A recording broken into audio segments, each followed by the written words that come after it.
You reach down to pull your dog into a tight hug, but they immediately stiffen their muscles and turn their head away. This is a biological clash. As primates, humans instinctively use enclosing embraces and direct eye contact to show deep affection. Dogs communicate trust differently. Their language relies on physical proximity, passive presence, and the exposure of vulnerable areas. This creates a trade-off. Reading a dog accurately requires suppressing your own primate instincts to look for their actual signs of comfort. This translation matrix compares the two. Column A is primate love, the physical hug. Column B is canine love, the quiet presence of a dog resting nearby. Forcing primate affection can trigger canine stress. Truly understanding their bond means learning to identify these specific biological signals. The objective study of dog behavior, instincts, and communication is known as canine ethology. Scientists have cataloged these cross-species signals for over a century, tracing back to Charles Darwin's work on how animals express their emotions. This research highlights a gap in our relationship. Dogs have spent millennia learning to interpret human gestures, while humans are often less equipped to read dog signals. Canine affection is often quiet. It manifests in subtle changes to body language and daily habits rather than high-energy events. Identifying these 10 signs provides a way to track those habits and see how your dog builds trust with you. Sign 1 is the lean. When a dog rests their physical weight against your legs, it is an indicator of safety, not dominance. You can use this flowchart to distinguish the two types of leaning. You have to check the rest of the dog's body for context. If the lean is paired with heavy panting or trembling, the dog is on the anxiety branch, seeking your protection from a stressor. If the lean comes with loose muscles and soft eyes, that is the affection branch, a clear display of social bonding. Sign 2 is the deep sigh. A long exhale while resting near you is a biological downregulation.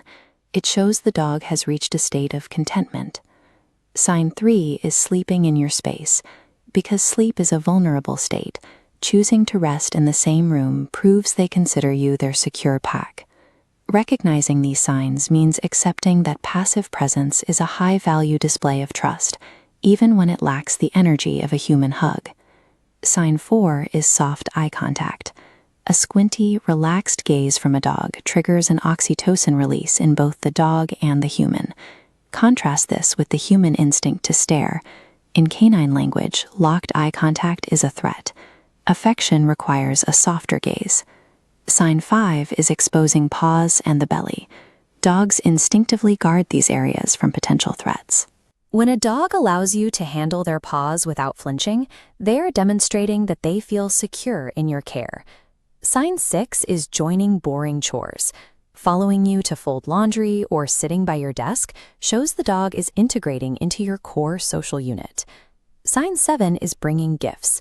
Presenting a toy or a random object is a polite invitation to engage, indicating they value your company. Earning access to a dog's physical vulnerabilities and mundane moments requires patience, but it establishes you as their safe space. Sign 8 is zoomies. Formerly known as frenetic random activity periods, this is a biological release of pent-up energy. Sprinting in joyous, wide circles is a physical release. It only happens when a dog feels confident in their environment. Sign 9 is calm greetings. Human expectations often favor frantic jumping, but secure canine attachment looks different. A dog greeting you with a lowered head and a soft, full-body wag signifies respect and security rather than indifference. Sign 10 is offering calming signals. These are cues like yawning or lip licking used when a dog feels socially pressured. This flowchart tracks a common interaction. If you attempt a hug and the dog licks their lips, they are making a polite request for space. Immediately backing off teaches the dog that you respect their signal. This response builds their trust over time. Respecting these emotional boundaries may require a shift in your approach, but it reinforces a dog's long-term sense of affection. This affection alignment quadrant maps out how to adjust your behavior. We plot human effort against the actual value to the dog. The top left is high effort but low value. Actions like forcing hugs or buying expensive toys to force affection can actually create a disconnect. The bottom right is low effort but high value. Actions like returning soft eye contact or allowing passive proximity yield a much higher return for your bond. For owners who worry about their dog's bond, check the passive signs. If they sigh and lean, the relationship is solid, regardless of cuddling. If you tend to be an affectionate smotherer, the most effective play is to watch for calming signals and give the dog space immediately. Canine love is rarely found in grand human gestures.